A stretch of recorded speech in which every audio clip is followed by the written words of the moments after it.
Fallout 1, man, what a good ass cRPG. I played Fallout 1 for the first time literally like a couple of years ago. Okay, not for the first time. I tried Fallout 1 way earlier when I was a little bit less of a patient person and I couldn't get through it at all. But then when I became an adult, I retried it and I played through all of it. Holy fuck, Fallout 1 is a really cool and interesting setting. Unfortunately, the game kinda sucks. I mean, like, Fallout 1 has the essential problems of being a first game in any franchise. So a lot of aspects of Fallout 1 are very undercooked, and they fucking cooked in Fallout 2 after that. Fallout 1 definitely had issues that Fallout 2 mostly fixed, but it still was an introduction to this incredible world and franchise and lore, especially like the stuff with the main villain and everything. That was just excellent, man. But yeah, I expect Warlockracy to go at length into like issues of playing this kind of nowadays, because it's such a product of its time. This game didn't fuck around. You really had to pay attention to what NPCs were saying and what directions they were giving you, and you just kind of had to wander around, find your objectives. That there weren't like weren't really pointed out for you on the map or anything. I even remember vaguely in the first like real town where you get your first companion, there is a underground sewer system that goes on for like literally a fucking hour of shooting at different sizes of rats. And I went down there when I first played this game because it was just available and there is like literally no quest tied to that.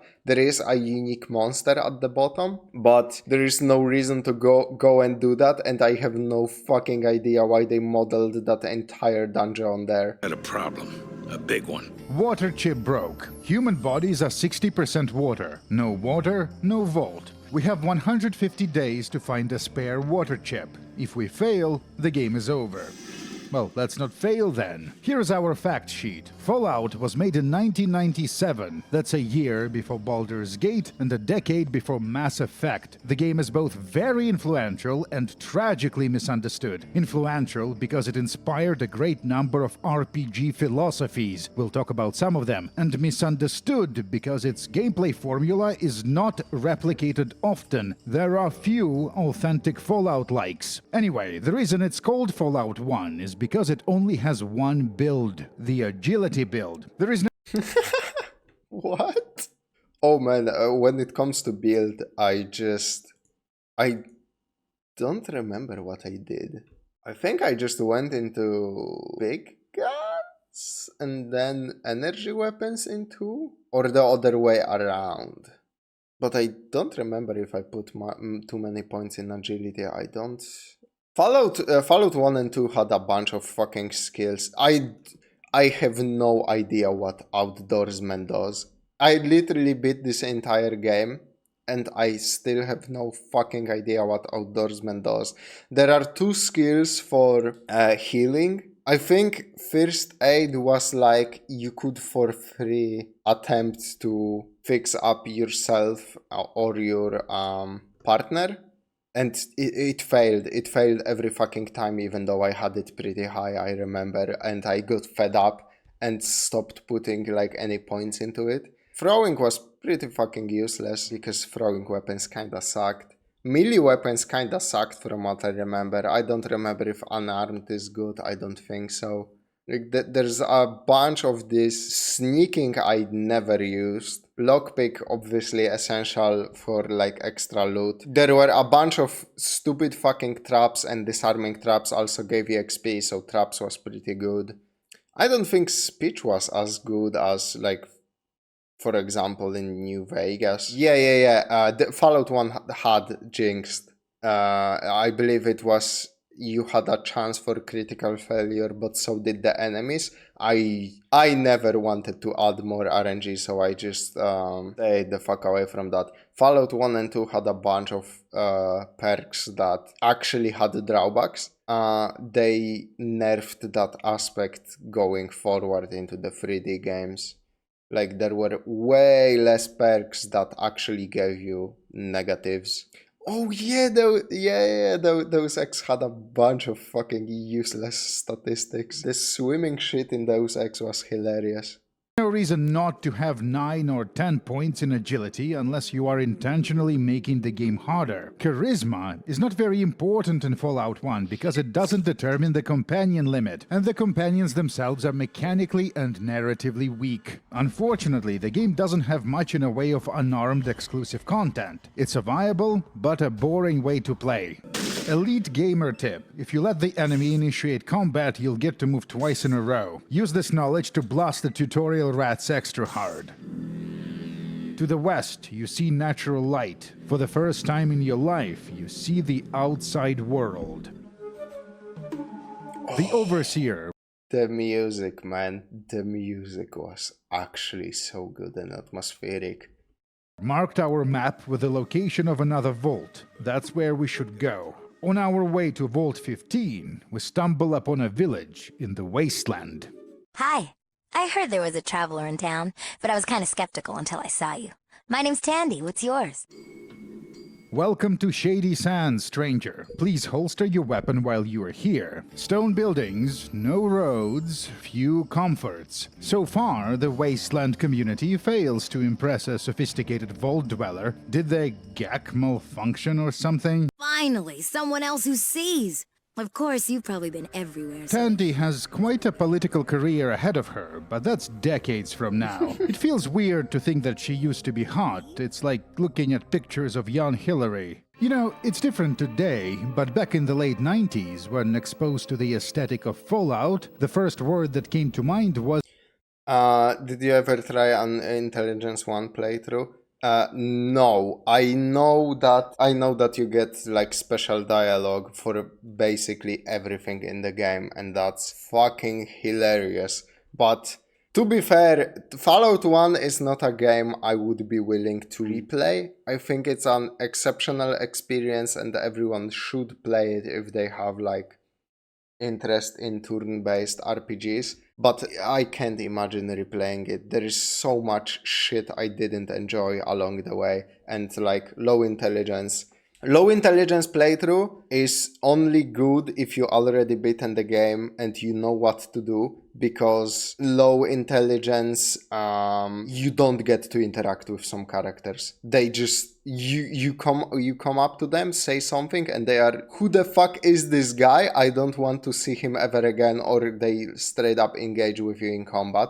So it's very not recommended for beginners. Int 1 actually made Fallout 2 super easy. Being stupid not only gave you a ton of extra points for stat, but it auto-passed most charisma checks since people thought you were too dumb to lie. There is a... I don't remember if it's Fallout 1 or 2. Maybe both of them. I watched a guy speedrun all of the Fallout games in order, and playing low intelligence is essential for speedrunning either Fallout 1 and 2, because you can go to the very last place in the game and you get a dumb low intelligence speech check that instantly, the guard instantly lets you into the military base, and you can just go straight to the end of the game from there. It's fucking hilarious.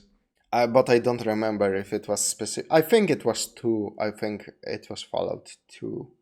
Yeah, in Fallout 1 the strategy was to go straight into that church, pickpocket the key of a guy and a robe, and go and immediately meet the master. Yeah, that's the strategy for 1. Realism. Compared to the contemporary RPGs, this game was very grounded, both in terms of its visuals and world building. Wizardry was about chasing Dark Savant's black ship with a cyber Valkyrie GF and an army of anthropomorphic rhinoceri. Fallout was about real people with real problems. If our character was proficient in science, we could have told the farmer about the concept of crop rotation and help the community that way. But even without points in science, it's still possible to do that by using the Tell Me About feature. Fallout inherited it from Wasteland, where communication was prompt-based. The feature was removed in the sequel. None of the subsequent games have it. You can use it to ask a question or to communicate things to an NPC. Kinda stupid, kinda cool. It is kinda cool. I never used it. I literally, throughout my entire playthrough of Fallout 1, I never had a cool idea to use it. And every time I thought I am onto something, I used this, typed this in, and they were like, I don't know what the fuck you're talking about, man. And I was like, okay, this is stupid. I am just gonna use the prompts I have.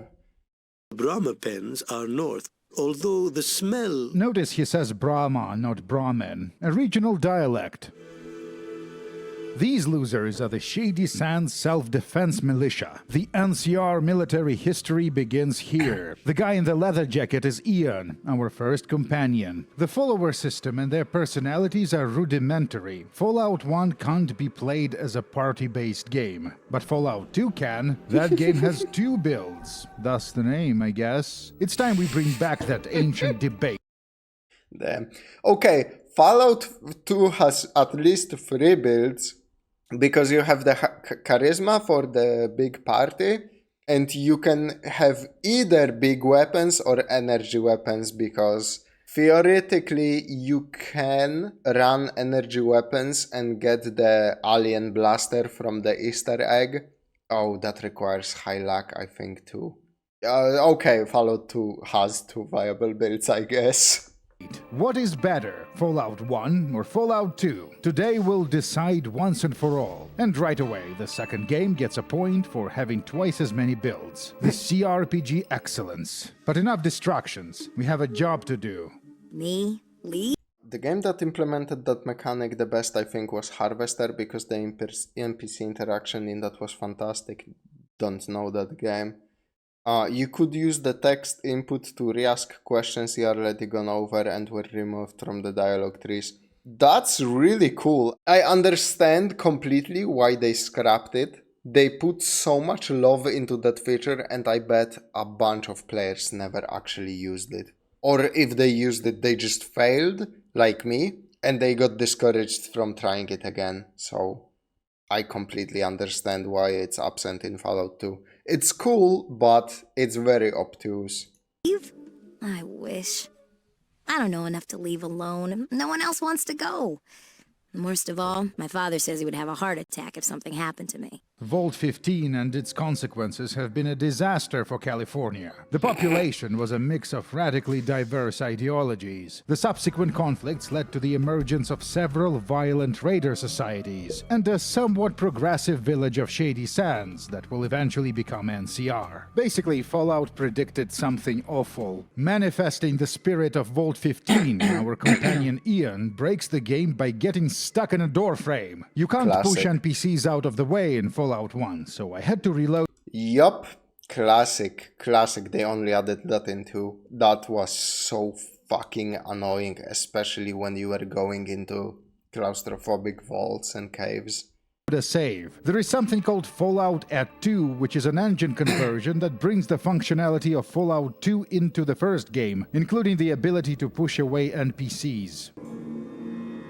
The vault command and control is buried under rubble. We'll have to look for the water chip elsewhere. Well, I never thought it's gonna be easy.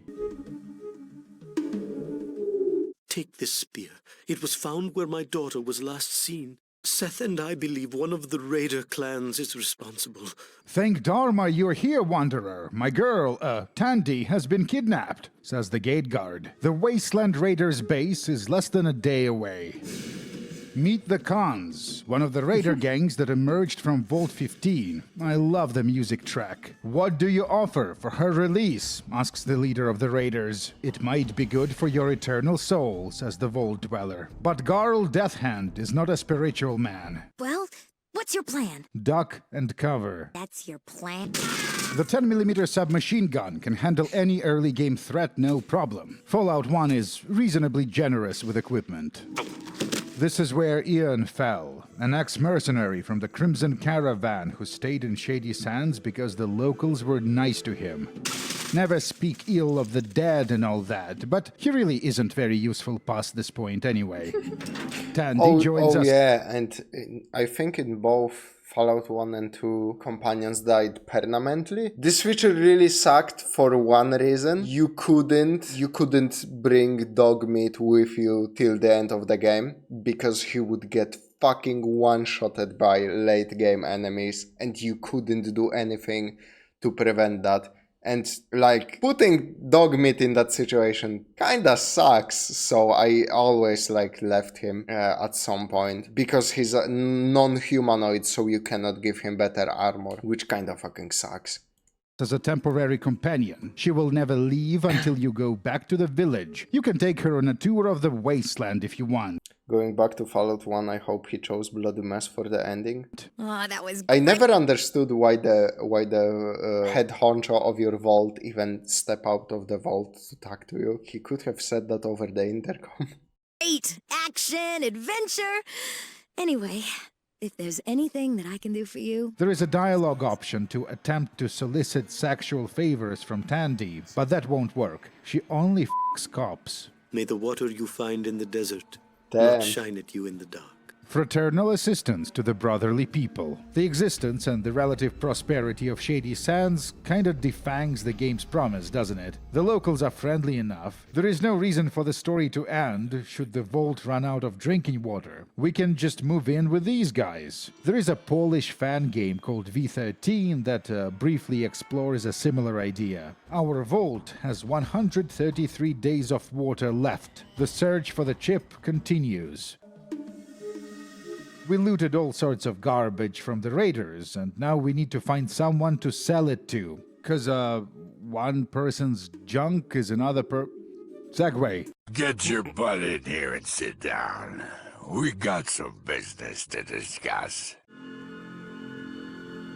A medium-sized town surrounded by a wall of wrecked cars. That's the description provided by the info box. But how do we even know what a medium-sized town is? We've only been in like 2 places. The location design is sometimes viewed as one of the strengths of Fallout 1 compared to the sequel. No stupid-ass talking Deathclaw vault in this one. And you know what? That's fair. But the first game has problems as well. It feels like the developers didn't quite figure out the best mapping practices yet. This is especially noticeable in Shady Sands and here in Junktown. It is as if there is a layer of detail missing. The buildings are way too far apart, making the maps annoying to navigate, visually boring, and frankly irrational. These are walled settlements. Real estate should be precious. In comparison, the Fallout 2 maps are more detailed, but not too detailed so that they would be annoying to read. Another point for the glorious sequel. Kinda Killian true. Darkwater's general store. We got about everything you can need. Talking to Killian triggers a cutscene. The world's smartest assassin walks in alone, declares his intention to murder our host, and then promptly gets ventilated by Killian's 3 guards. I know Gizmo's behind this. The mayor is a due process kind of person, so we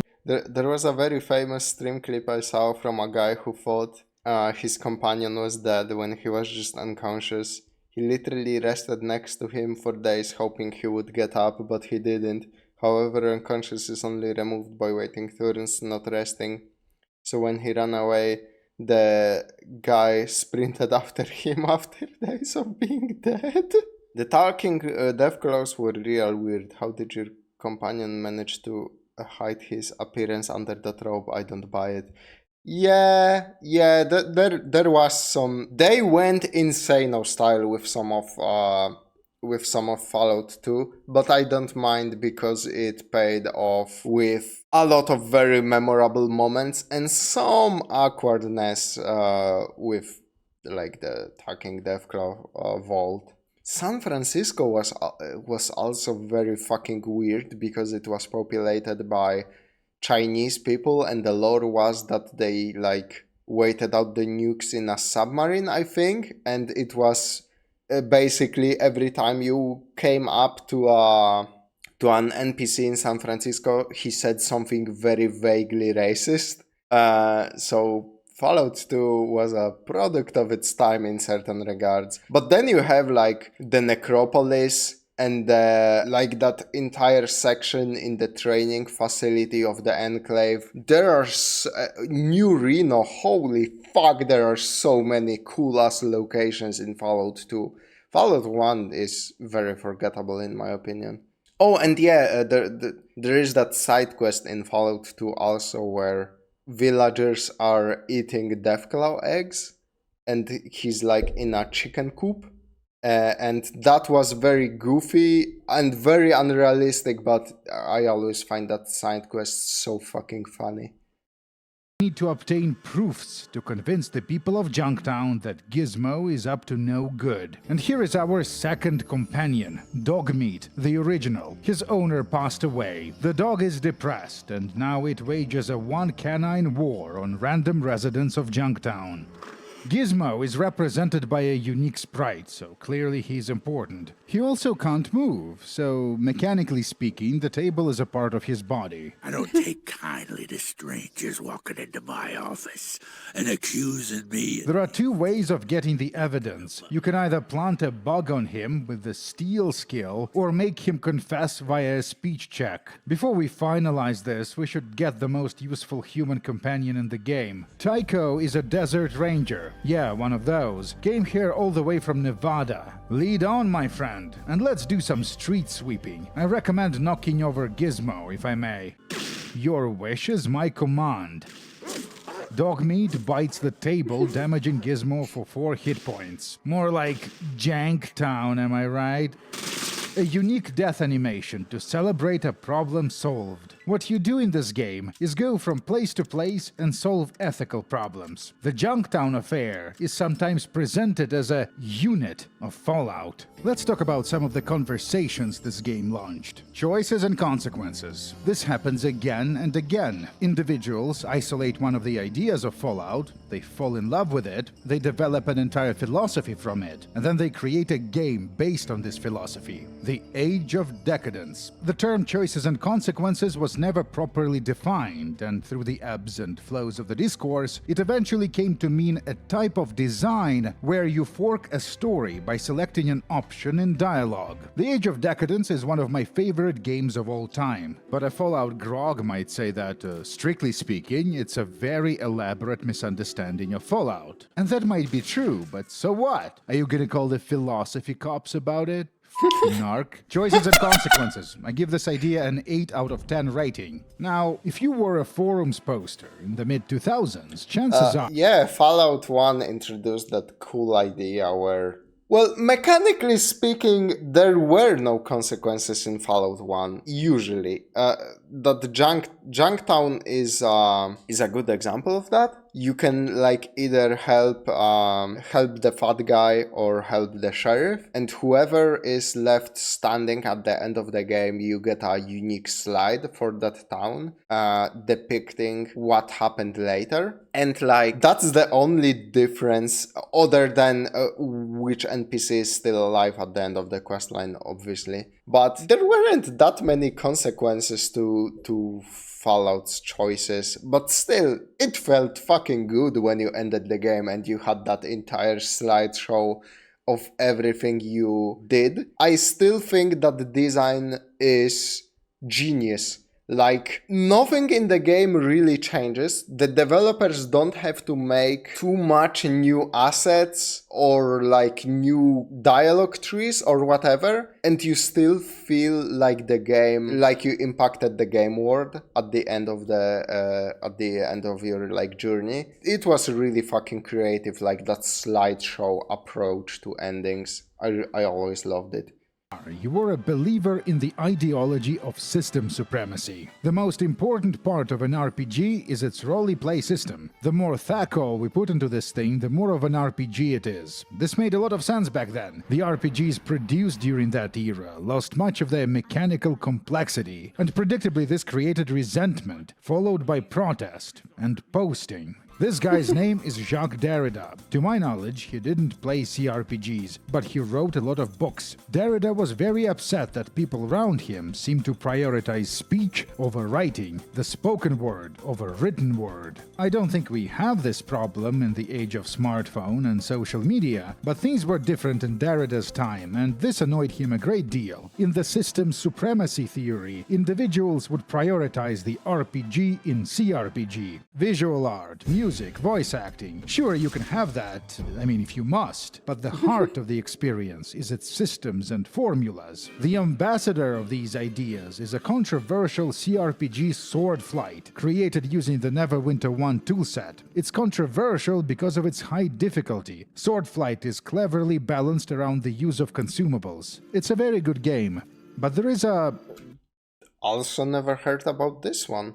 problem with Swordflight. It's the world's biggest sewer level. The first two installments include dozens of hours of sewer adventure, and even the outdoor segments are designed to be maze-like and That fucking sucks, man.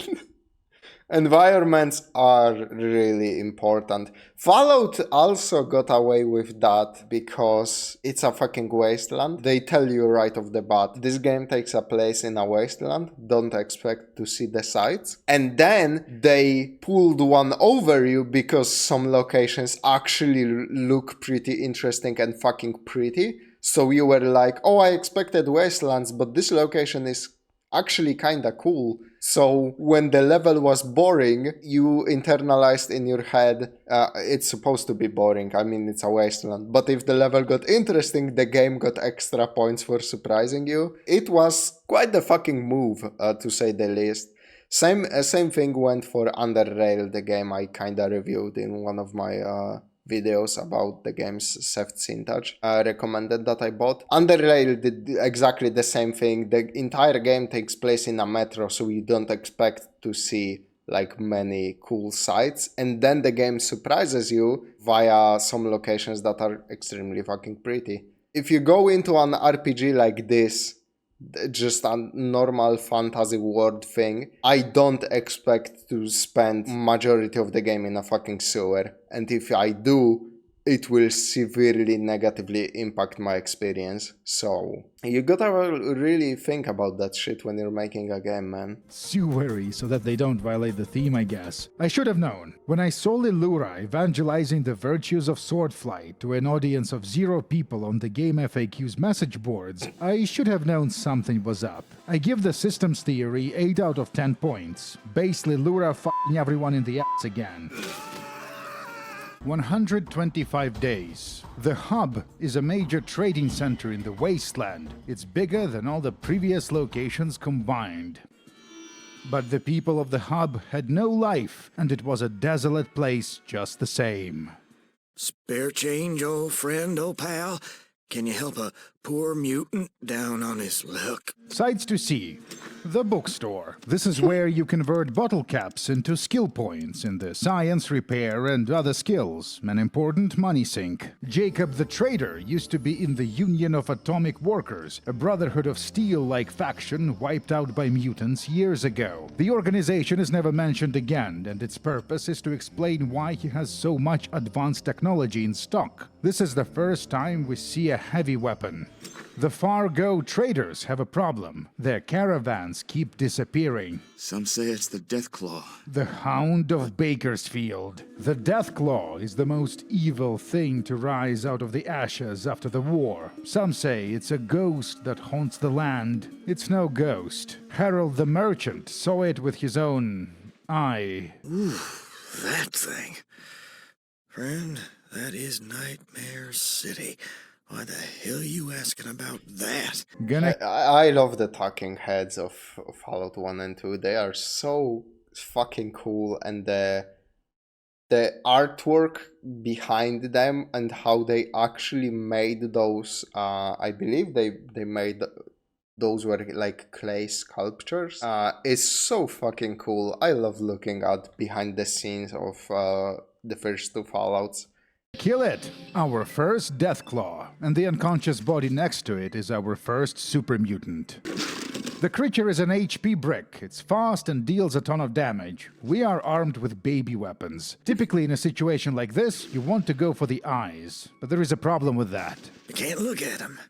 It is said the Deathclaw can hypnotize just by looking. Then it walks up and boom, you're it. It's nothing as dramatic, but I wasn't able to blind the creature this way, so I shot it in the leg instead. That works. Yeah, I personally, I always go for the legs, especially like in 3D Fallouts, when you're going up against someone who will massacre you if they get close, especially Deathclaws, since they're melee only. Just bust their fucking kneecaps and they will never catch up to you anyway, so then you can just dwindle their HP with your baby-ass weapons. Dogmeat landed the final blow. The canine is already more useful than Ian, may God rest his soul. The super mutant is not long for this world either. The creature is incoherent. Father, where are you, father? I never did this, I never did this side quest. I never met this particular super mutant. That's very interesting. Yes, Master. The holodisc found on the body reveals that the mutant was part of some sort of a spec ops team that hunts caravans and kidnaps humans. The Deathclaw was innocent. How do you... 120 days. That's the Maltese Falcon, the wasteland mafia den. There's a certain merchant who's, how to phrase this, not cooperating fully with the underground. Decker the crime man heard about our adventures in Junktown, and he hires us on the spot.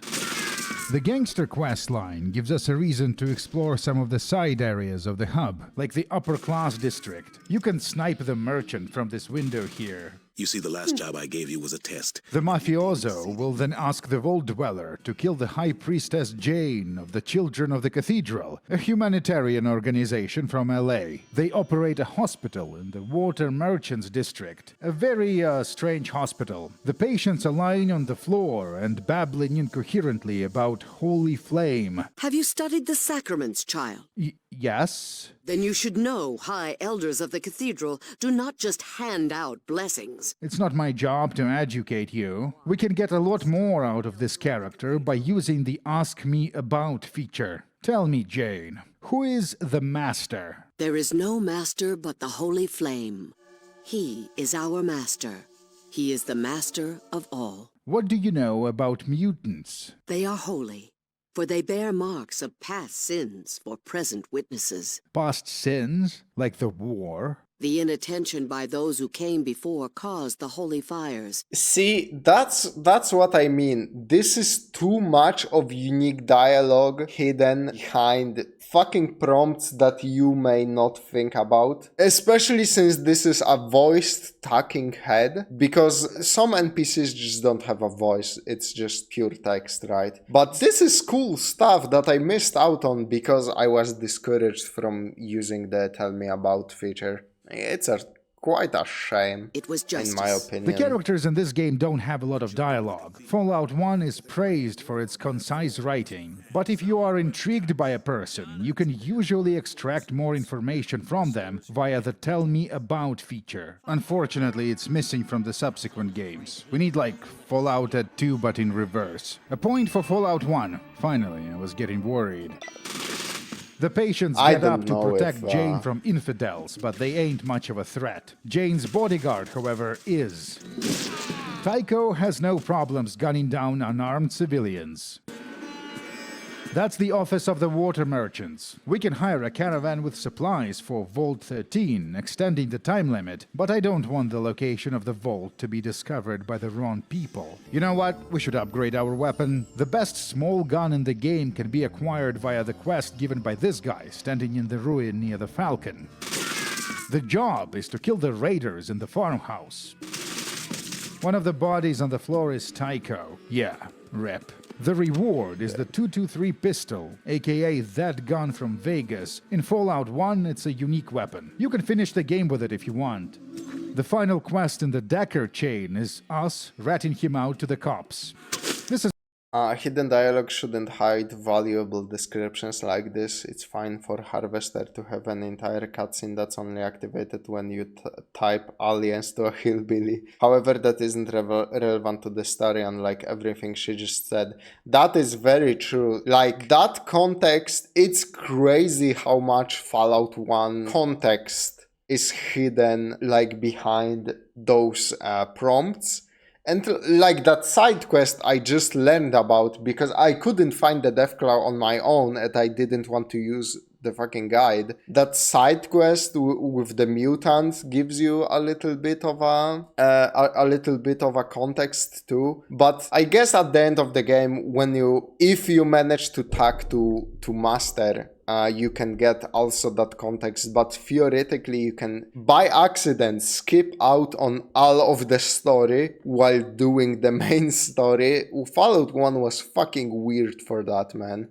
A sophisticated encounter. Decker himself is a rare throwing knife user and is essentially harmless. But this guy, Kane, his second in command, might be the single most dangerous melee combatant in this entire campaign. My strategy for the fight is to shoot Kane in the leg to slow him down, and then allow the cops and Dogmeat to soak up damage while I take potshots from the safety of the back room.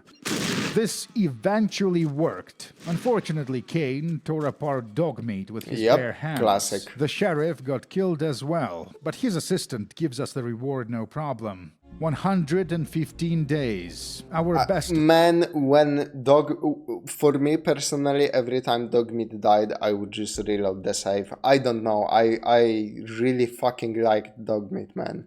Bet is Vault 12, located in the nearby ghoul city of Necropolis. The ghouls trade with humans, so the safest way of getting there is by working with one of the caravan companies here in the hub. Crimson Caravan pays the best.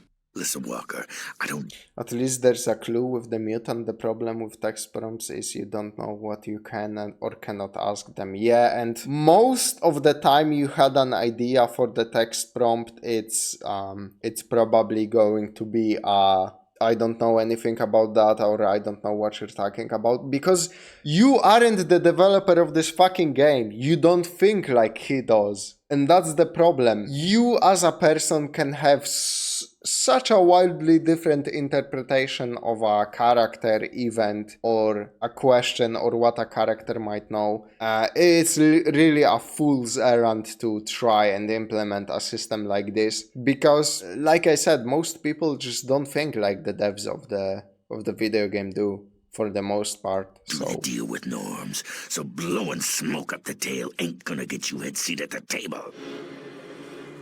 Bakersfield, aka Necropolis, 105 days. The merchant says they're gonna be heading back to the hub in a few hours, but I don't think we'll be going with them.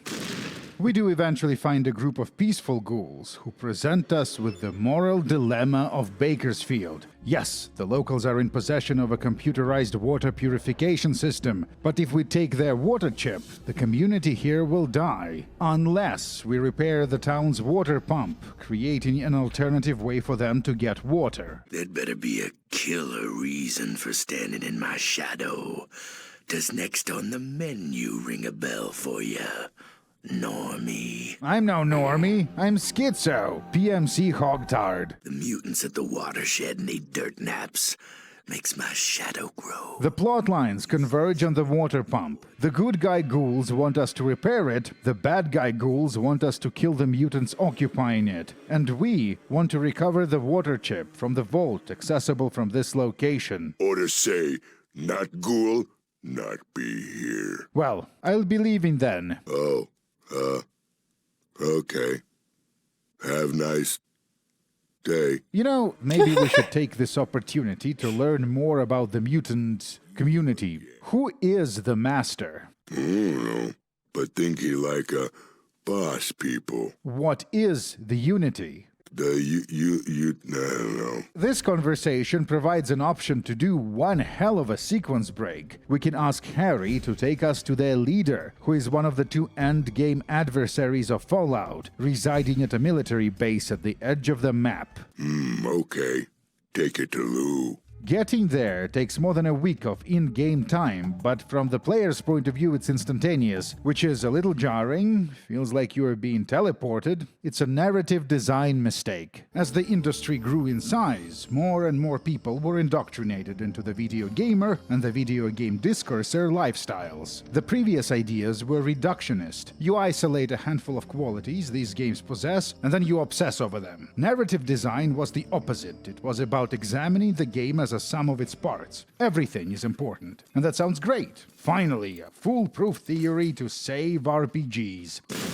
So one day, an upstart company called Obsidian releases a video game, Fallout New Vegas, based on Bethesda's hit franchise Fallout. Narrative philosophers from the popular show Extra Credits subject the game to thinkery and analysis. And they are disappointed. New Vegas is not good enough. Actually, it's hard to identify the main idea in this mess of a script. Like, they keep asking for features the game already has. They seem to be under the impression that the protagonist of New Vegas has amnesia, which they don't. TLDR, basically they want the game to focus less on the world and more on the player. Be less like Morrowind and more like Skyrim, or like the sensational game Fallout the Frontier. Wait, is this why the New Vegas mods are the way they are?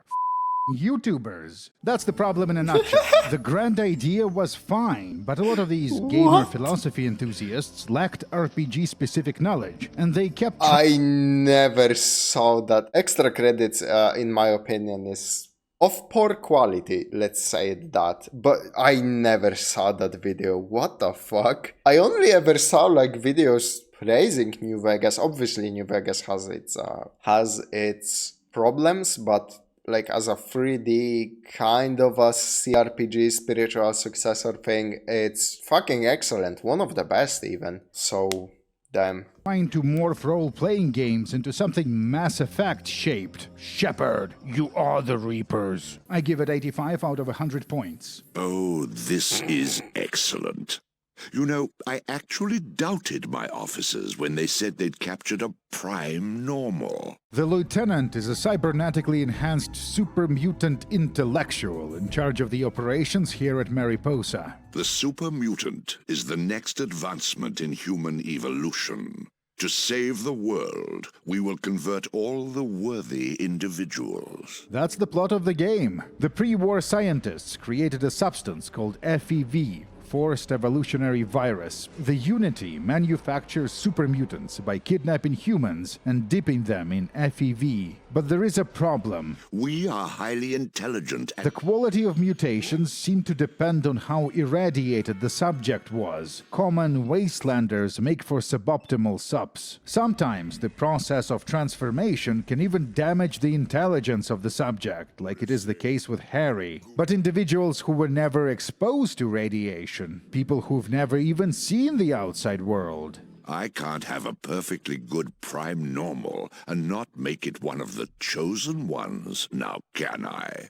After you tell me where your vault is. Interesting fact, compounds that dramatically alter your body composition have existed IRL for a long time. And the lifestyle enthusiasts know that, well, the first question should always be, will my genitals still work after this is over? We shall see, won't we? That's not very reassuring, Lou. Our refusal to join the Unity is followed by a unique real-time combat sequence. We are not yet strong enough to kill the lieutenant, so we flee to fight another day.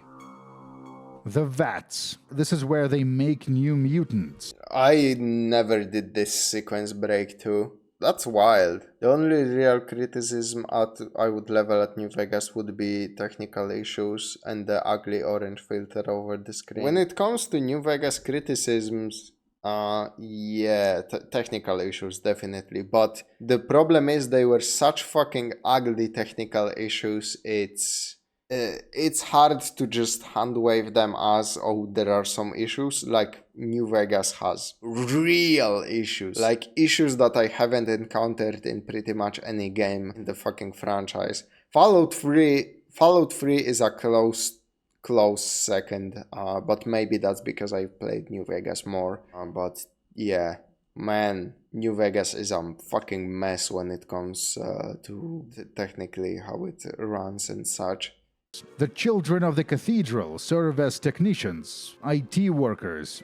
They never actually confiscated our weapons, so I'll be taking these robes, thank you very much. The control computer contains a private log of the man who created the Unity. Richard Gray led a small group of us up there. Harold is not a ghoul, by the way. He is an FEV mutant, exposed to a smaller dose of the virus when they found this place many years ago. Richard Gray was a doctor. A doctor of philosophy, perhaps. Certainly not a medical doctor, as we'll eventually discover. In the log, Gray explains how exposure to extreme amounts of FEV gave him extraordinary powers, and how he experimented on various animals that wandered into the base, merging them together into abominations. Some of the mutant encounters can be avoided by wearing a disguise, but the guards at the exit seem to be permanently hostile.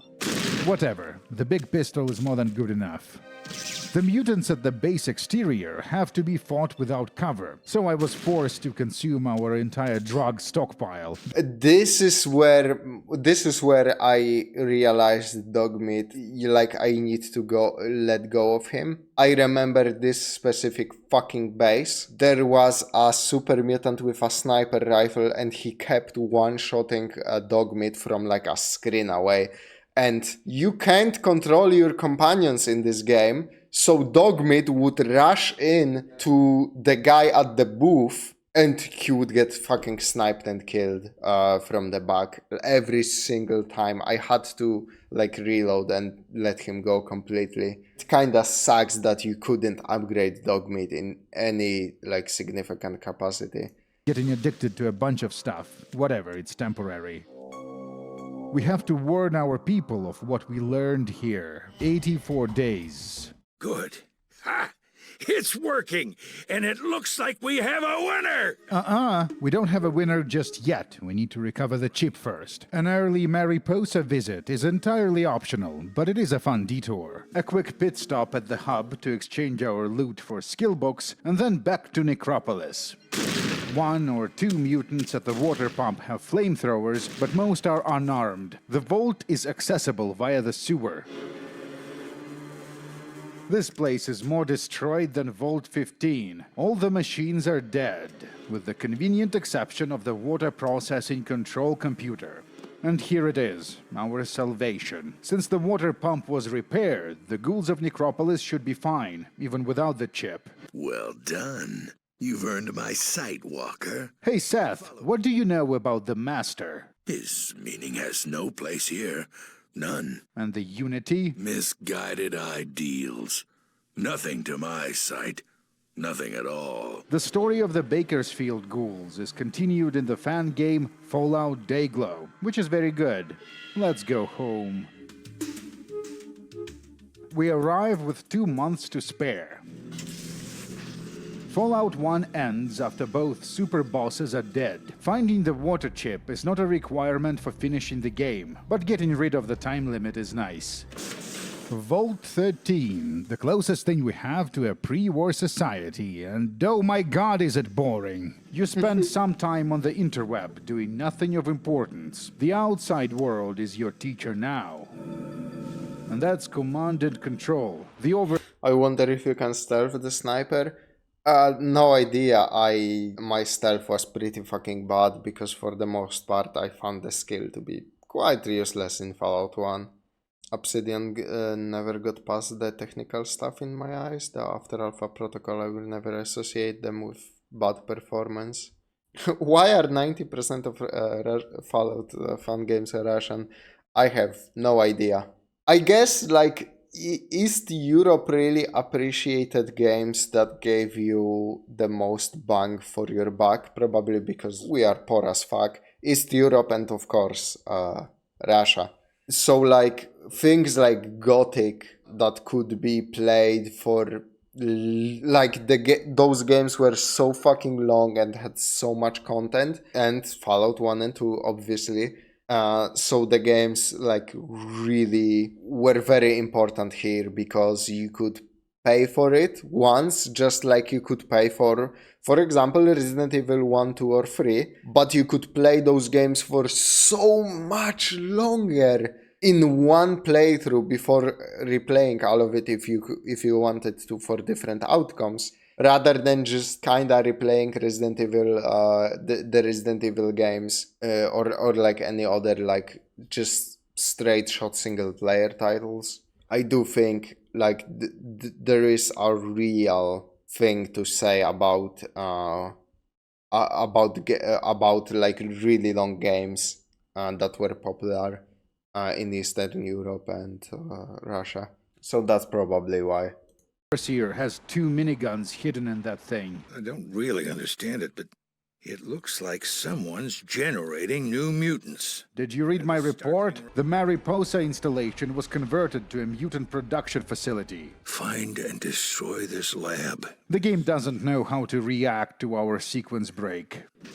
Whatever. He's not the only one who is confused. Now, I'm gonna say something controversial. The way we build the monocled Krapager academia of the future is by talking about the definition of RPG. This conversation has a bad rap. If you ask an enthusiast to define RPG, they'll usually just end up producing a list of features of role-playing games that are of importance to them personally. Some say that such definitions are incomplete and thus bad. I disagree.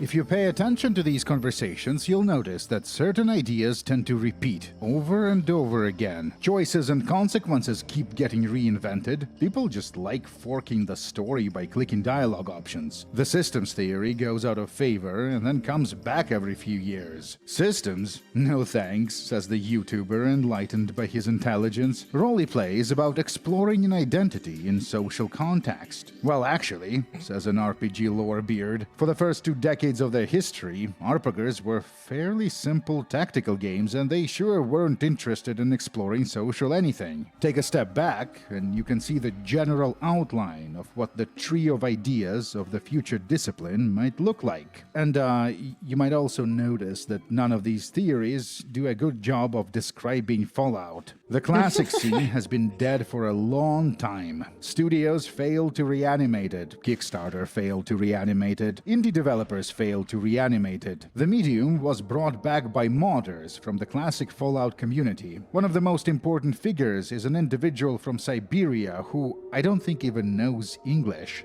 Which means that he didn't even read the blog of the industry veteran Jeff Fogel, who clearly says right here that art is slippery, and that the firmer you grasp, the sooner it slips out of your hands. So this unwashed hillbilly writes a design document that opens with a philosophy section where he outlines key ideas. Informed by these ideas, he then goes on to make a badass game, and then he does it again and again. What are you doing? Don't you even know that genres are marketing terms? This is embarrassing. 1 out of 10 learned philosophy.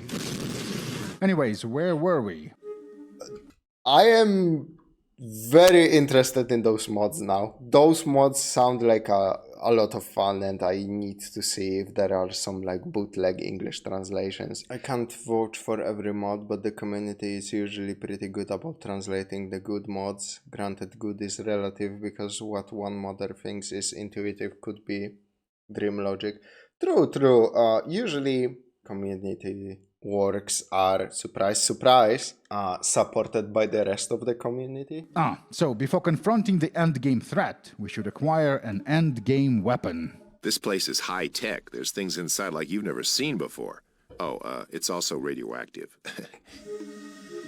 Everyone in the wasteland knows about the Brotherhood, but nobody seems to know what the Brotherhood is. Few are allowed inside the bunker. Obviously, they possess advanced technology, and they're called the Brotherhood, so perhaps they can offer us fraternal assistance. Well, I talked to the High Elder, and he said that not just anyone can join. He said you have to complete a quest first. We are to travel to a dungeon at the edge of the world, brave the dangers, and bring back proof that we've been there.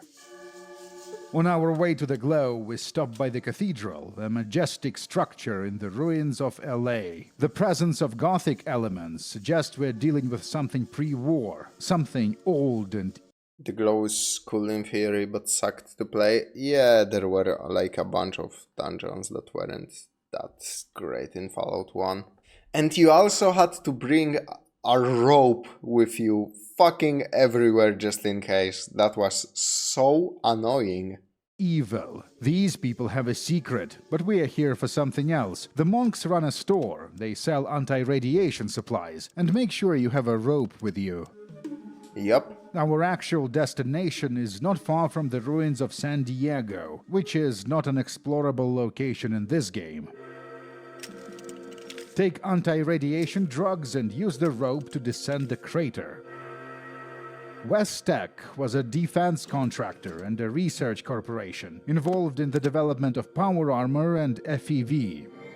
The holodisc found on the body of the Brotherhood troop speaks of the dangers of the glow, but it's mostly just vibes. The invisible killer that is radiation can be managed by drugs. The automated defenses won't come online until we turn the power on. The loot is fantastic. Combat armor, energy weapons, big guns. But in order to fully explore the facility, we do have to turn on the lights. This has an effect of activating a new type of threat, combat robots. You deal with the robots by letting them surround you and throwing a pulse grenade at point blank.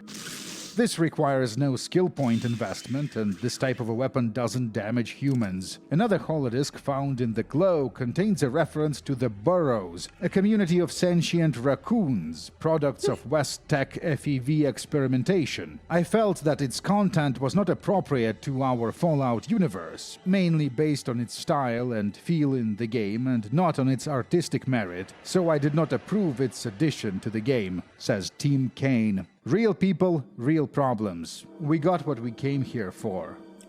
Yeah, Fallout 2 definitely went off the rails in that regard, but I liked it because 1 second you were listening to some of the darkest fucking stories like you could imagine, and then like the next second there's a funny deathclaw in the chicken coop, and it bounced between bleakness and comedy like really well, I think. So like only some of those were misses. Fallout 1 I think is a little bit bland by comparison because how monotone it tries to be with that real people, the real problems. That becomes so monotonous, like I forget half of the locations in that fucking game. Junkyard, oh my god, that's erased from my mind completely. Well, that was when my granddad, Roger Maxon, led his soldiers here and started the Brotherhood. This is our home now. The Brotherhood bunker turns out to be one of the biggest towns in the game. There are just as many talking heads as in the hub. My only complaint is that this place is visually bland, but it has to be, I guess. The medical lab. We can perform surgeries to increase our main stats. This is well worth doing and surprisingly not too expensive. It'll take you multiple weeks to recover from the surgeries, so you better have the water chip quest done. That's our bunkmate. Are we a knight or a scribe?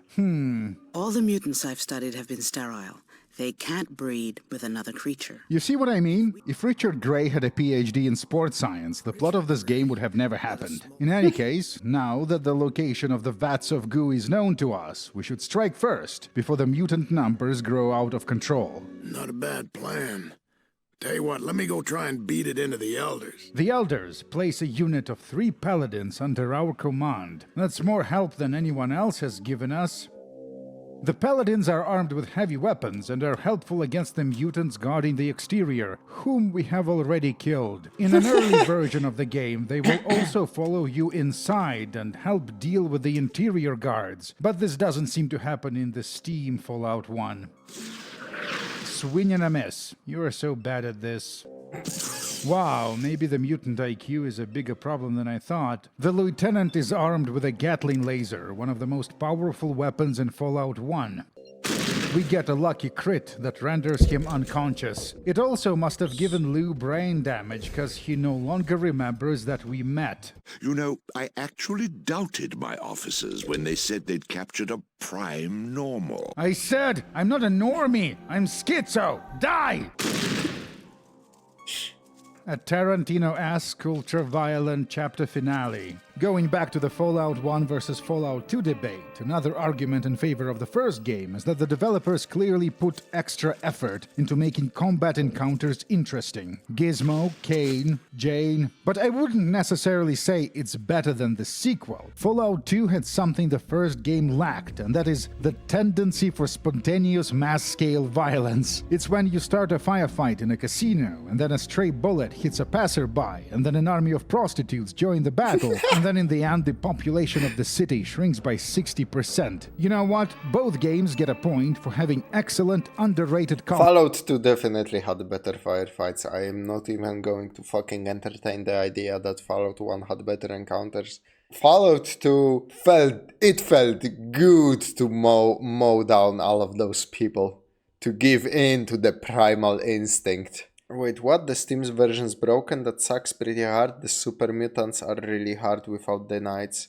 I don't remember which version of the... I played Steam, but I think I was playing with some kind of mod that restores some of the cut content, because I remember you could do the quest. Again, I don't remember if it's Fallout 1 and 2 or 2. I always mix them up for some reason, because Fallout 1 is just so forgettable to me. There was a side quest with a guy who was selling human meat as like a mystery meat on his shish kebab, and you could rat him out to the authorities. But in the base game, that feature is missing, kinda. It was cut content, right? So I got annoyed with that and installed some patch that brought back a lot of cut content and bug fixes. So I think I was playing the patched Steam version of this game.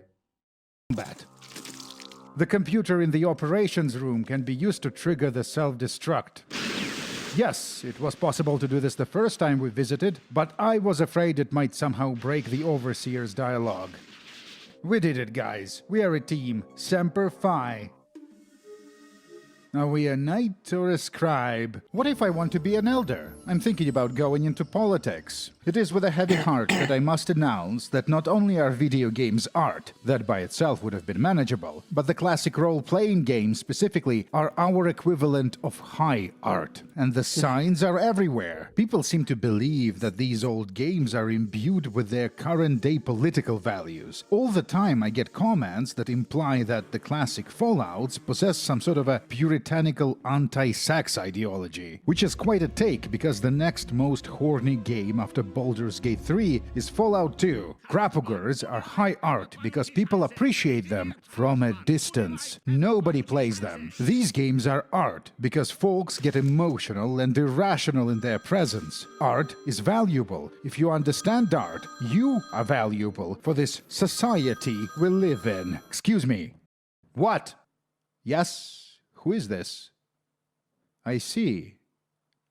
Yes. Instructions received, Mr. Oh, he didn't have to fight the master.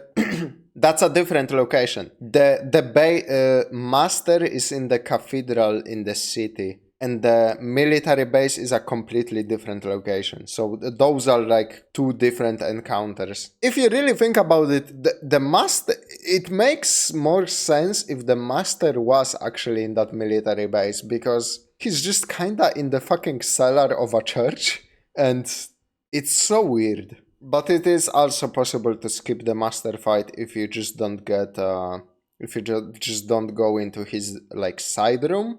You can turn on the console to engage the self-destruct before you like even have a chance to speak to him, I think. Cleave. We've seen Morpheus and the Nightkin, and they don't look like peacemakers to us. The city of Los Angeles must have been the largest in the world before the war. The Angel's Boneyard stretched forever, the skeletons of buildings lying under the hot sun. The Fallout manual is once again being poetic. The Boneyard is located fairly close to the hub, and there is nothing preventing you from visiting this location earlier. The community is quite big. What do they eat? Well, whatever this is, mushrooms? In the heart of the city, there is a great library. Look, people here fall in one of three categories: rapists, murderers, or thieves. I'm a thief, says Katya, and joins us as a companion. They claim to want peace like us, but anyone who disagrees with them just disappears. Their dark god is not what he seems. The followers of the apocalypse are the ideological enemies of the children of the cathedral. A number of our spies have seen Nightkin coming in and out of the back room of the Children's Temple. Something important is back there. Downstairs, among the shelves in the followers' library, we meet another Vault Dweller from Vault 13. Talius was on a similar journey as us, sent out into the wasteland in search for a water chip, discovered the ghoul community in Necropolis, fought the super mutant garrison, was captured, taken to Lou, but something went wrong during his transformation, or maybe something went right. He was rescued by the followers. Talius never became a full soup. Instead, he's a ghoul-like mutant, similar to Harold. The Gunrunners. Used to be a gang, now they operate an industrial plant, make weapons. They task us with removing the Deathclaw threat from LA. Our pistol is just barely adequate. Unfortunately, this is where Katya departs from... This is literally what happens to every single companion in Fallout 1, man. But I think some of mine, I think you can... Yeah, you can give them armor in 1. A lot of mine survived because I would reload a lot when they died, and I gave them all fucking power armor or whatever. The best armor I had on hand was... He's not giving them shit. They're running in their basic gear all the time, I think. Team Vault Dweller. If you talk to her corpse, it'll warn you of the dangers of Deathclaws. Paranormal.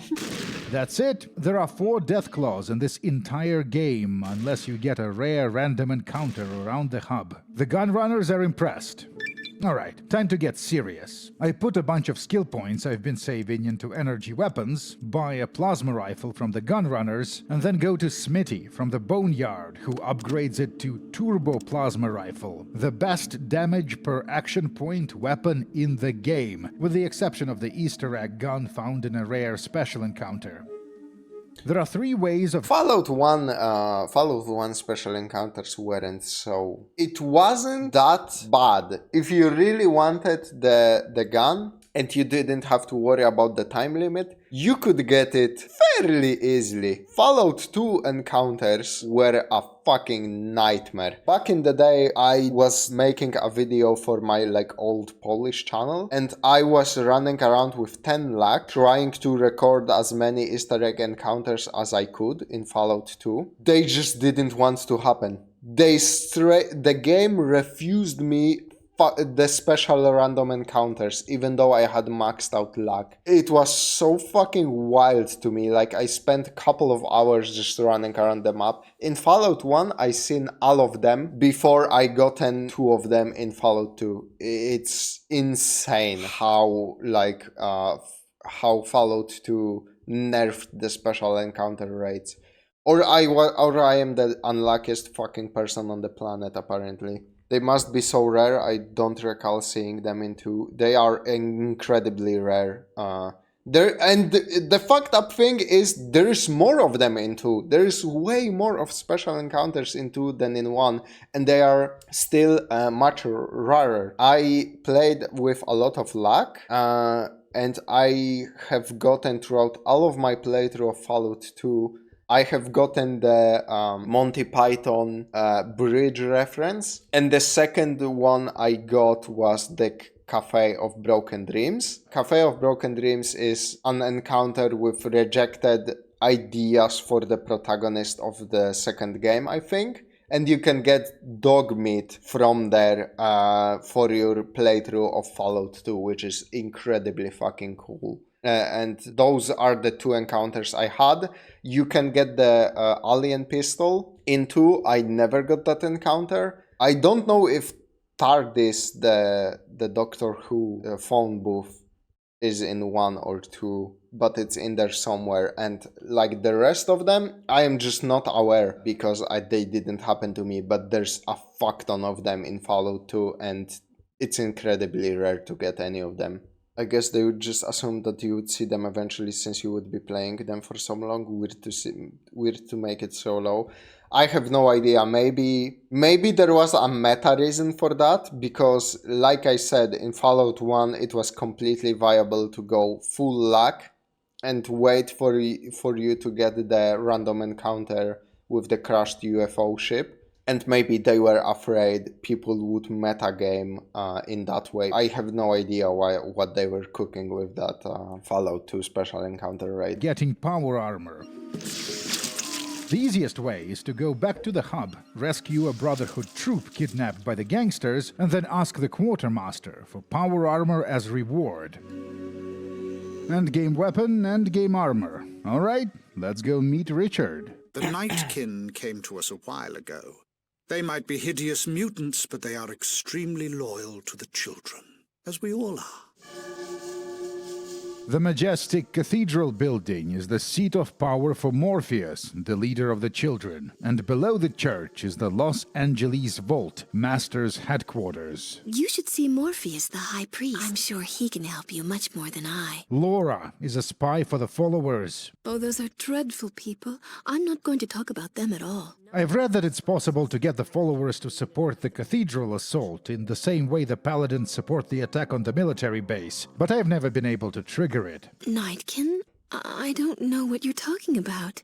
The Nightkin are elite super mutants equipped with permanently active stealth devices. This doesn't seem to have any mechanical effect whatsoever. I guess that gives them a spooky aesthetic. That matters, right? I love when the game simply never stops introducing new ideas. Seems like one of the secrets of a good story. I forgot Nightkins are in Fallout 1. God damn. I don't remember if they are in fucking Fallout 2.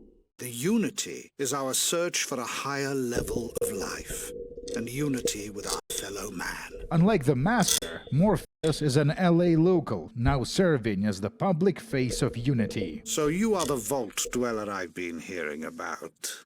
Surprised? I have my sources. Now I will take you as a gift to the Master. This is another shortcut. It's possible to skip a bunch of areas and go straight to the Master. But I see no reason to take shortcuts anymore. The Nightkin are tough and all, but the combination of a turbo plasma rifle and power armor makes us an apex predator. The entrance to the LA vault is concealed behind a fake wall. Floaters and centaurs, Master's pets and experiments. It's possible to meet them in the desert around the military base, but the only guaranteed encounter is right here, below the cathedral. I also skipped all of them. I went with the guy.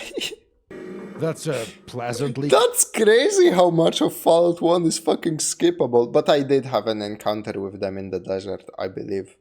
Clean vault, isn't it? But I take that back. The lower levels are covered in previously unseen biomass, which is either a conduit for Master's psychic powers or an independent living creature capable of invading the minds of the unprepared. The walls are alive with those who have gone before. We persuade one of the victims of experimentation to give us his psychic nullifier, removing the final obstacle between ourselves and the Master. I don't remember any of that Unity shit. will bring about the Master race. Master! One able to survive, or even Thrive. in the wasteland. It is, of course, possible to solve the Master problem in a non-violent way. Don't get cocky now, the Master can crit right through your power armor. I wouldn't know. I never fought him. I just, I love them. This speaking with the master is one of the best things in entire Fallout 1, and I love that you can convince him to essentially kill himself. I mean, he kills himself because you tell him that the super mutants are sterile, which is fucking tragic when you like think about it. But it's kind of funny. He never noticed that. Wasteland. It is, of course, possible to solve the master problem in a non-violent way by presenting Vree's evidence that mutants can't reproduce. But I don't like doing that, because it robs us of a fight with a unique enemy and a Tarantino animation. Mutants are best equipped to deal with the world today. Who else? The ghouls? Please. Normals? Careful, Richard. As long as there are differences, we will Tear ourselves apart! fighting each other. We need one race. Race. One goal. Goal! Goal. One people. Do you get it? It's called having a theme. The game opens with "War never changes," and then we travel around California and find people at war with each other and themselves. Finally, we meet the antagonist, and he is like, "I'm gonna stop all war." But in order to It was shocking getting to the master feeling invincible than getting the shit murdered out of you. The dialogue options I like as well, and I like the reasoning for why they're sterile. Yeah, talking with the master it's not like a plot twist or anything, but it comes as such a fucking surprise after like this entire journey that you made across the fucking coast, right? You come across this literal fucking Hitler of the New World, or what you assume he is, because he launched this essentially an all-out war with humanity, and you start talking to him and you are like, oh my god, he comes from the most sincere and reasonable place you could ever come. Like, because you were out there, the shit, like, the new world after the war is fucked. There are horrible, mutated creatures beyond your understanding, and, like, regular humans will get wiped by them completely. And, of course, humans are immediately at each other's throats. And you're like, everything he says about the super mutants makes sense, that he would want a literally upgraded, better human beings, a new race to take over, but it doesn't matter because they are sterile, which is a fucking tragedy in all of this. stop war. He needs to wage war. Hypocritical much? Anyway, that's the point of the story. Or is it? All YouTubers have a paranormal ability to extract profound truths about society, capitalism, and invisible structures of power seemingly from any piece of media. It is as if there is a vat somewhere that manufactures this type of person. And indeed there is. It's on the island of Patmos in Greece. Some individuals, brainwashed by years of exposure to YouTube, think that this is what media criticism is. But no, it's just the albino mutation talking. It's a way of doing things. And for our purposes, it's not even good. In a game like Fallout, the job of the designer is to provide you the tools to assemble the story with, and theming applied to individual bits and pieces doesn't determine the meaning of that story. That is up to you to decide. Or perhaps it's not even useful to focus on meaning. Perhaps we should understand Fallout in the same way we understand another person, in the same way we understand a friend. This is an awkward time to be sharing this, but I'm something of a believer in the Unity. The organization has a lot to offer to mankind, and every problem with it is solvable. Look how filthy this environment is. I bet you can reduce the percentage of adverse side effects simply by vacuuming the place. Get a Roomba. Sterilization? That sucks. You know what? He's kinda right, yeah. But what if we only converted individuals who already had kids? And look how crude is the procedure. What if we lowered the dosages? What if instead of super mutants we made intermediate mutants? You know, get some benefits of mutation, but without the sides. It took a lot of time and labor to build this organization. Unity could have been the Bene Gesserit of California. But that's not the point of the story, is it? Yeah, exactly. Like, exactly what I was going to say to the comment in the chat. The Master could have been a good guy if he made mutating a voluntary process to everyone above 60. Above 60 is a crazy age for the World of Fallout, by the way. But that wouldn't be grimdark enough. Exactly, like, there is a place where this story could have been literally a happy ending for all of humanity, but that removes the core conflict. And you kinda need a conflict in your video game. But it's cool that it's there and we can have those conversations, you know? When it comes to Fallout 2, the most prominent critique is the Enclave. There is no saving grace to the Enclave. They are just comically bad guys. And I agree with that. The Enclave is fucking stupid. And their plan in Fallout 2 to like kill everyone by poisoning the atmosphere, was it, I think? That shit is cartoon villain thing to do. Like, Enclave in Fallout 2 is laughable compared to the Master and his army and what he represents and his plan. But obviously Fallout 2 has other things going on that are way more interesting than the Enclave, so... War never changes, but people do. Can never thank you enough for what you've done. You've saved all our lives. That makes the rest of this even harder. You can never go home again. The Overseer character wasn't given a name. The voice actor is Kenneth Mars. Everyone will want to talk to you. Every youngster will look up to you and want to emulate you. They'll want to leave.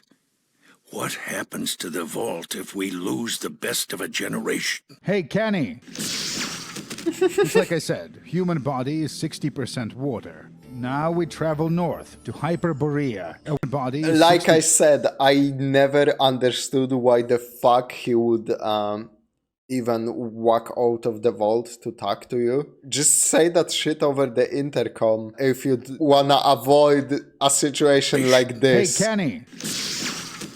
It's like I said, human body is 60% water. Now we travel north to Hyperborea, away from the Nephilim miscreants. I'll build my own vault, spread the Neanderthal seed, and just keep putting with one foot in front of the other. Hookers. Alright, patron credits, and then we'll finish the debate about what is better, Fallout 1 or Fallout 2. Give me all your money via the crowdfunding platform Patreon. Do it now. These videos are funded by enthusiasts, including Jim Lawrence, Danny Kilpatrick, Frog, Darkbot Pumpkin, Billy Strayhorn, Yuri Solodovnichenko, Eric Luitke-Hans. My next video will be on Divine Cybermancy, I Feed My Parrot Chicken, Ilya Rubin, Maciej, 1967 Ford Mustang. Source is the best engine. That's a lot of Patreons, goddamn. Burgers and crapburgers, your tastes become more and more sophisticated. So, we don't talk nearly enough about this. Art works by making you feel things. He deserves a farewell in person. Oh shit! Exactly. What was the fucking plan? How else did he think a guy in a fucking mobile tank with a fucking plasma rifle gonna react to the news that he's basically banished from the place he's single-handedly saved? Like, read the room, Overseer. That's a fairly uncontroversial statement. As you experience more arpagers and crapagers, your tastes become more and more sophisticated, and you require an ever greater degree of stimulation to feel anything. I could never get into Oblivion and Fallout 3 because these felt like they were designed to be somebody's first RPGs. Eventually, I lost the ability to enjoy the early Infinity Engine games, and then I discovered that Gothic 1 doesn't do it anymore. And oh my god, it's your turn, isn't it? Yes, I guess you could say I know stuff. When exploring the Boneyard, I caught myself thinking that if this was a fan game, LA would probably have had a unique tile set, and the mapping of Shady Sands would have been much better. And Junktown. Junktown is the blandest of ethical problems. Neither character believes in much of anything. It's like something out of Fallout No, wait a minute. Fallout 1 versus the sequel. Let's talk visuals. What makes the classics feel dated is the UI. The sprite work itself is great, especially in the original Fallout. They added new sprites in Fallout 2, but the quality is mixed. Some of them are just as good, others look like they were ripped from another game. Fallout 1 takes this. Now, the music. Going into this, I didn't realize how many of my favorite tracks are actually from the sequel. I never really thought about it, I guess. The NCR theme. Fallout 1 has much more somber, subdued, subtle. It kind of feels like it's a part of a background, not as much as a theme of a city or a place. Fallout 2 went a little bolder with the music. Reno theme. And that's why it's more memorable. Speaking of old games, I honestly couldn't get tired of playing Baldur's Gate 2. Talk about a content-rich game. I had one try with Baldur's Gate 2.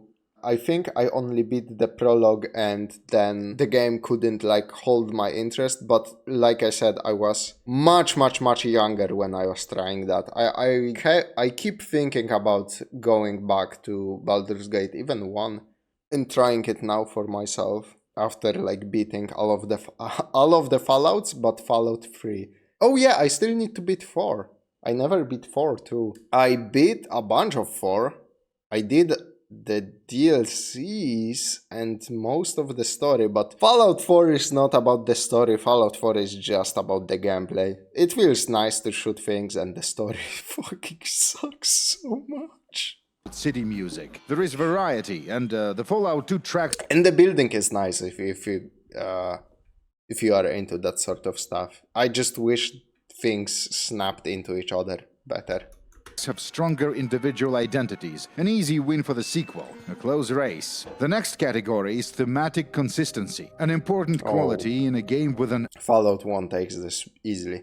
Open structure, because this is how you make the adventure feel like a coherent story instead of a series of disconnected anecdotes. Fallout 1 obviously takes this. No talking animals, no gangster city, no Scientology. God damn, I don't want this end in a tie. Look, real talk. It's like this. If you value classic Fallout as a storytelling machine, Fallout 2 is a better game by virtue of it being bigger and having more ideas, more builds, more pieces for you to assemble a story with. Exactly. It has flaws, but so does the first game. Exactly. Fallout 2 wins. Slava.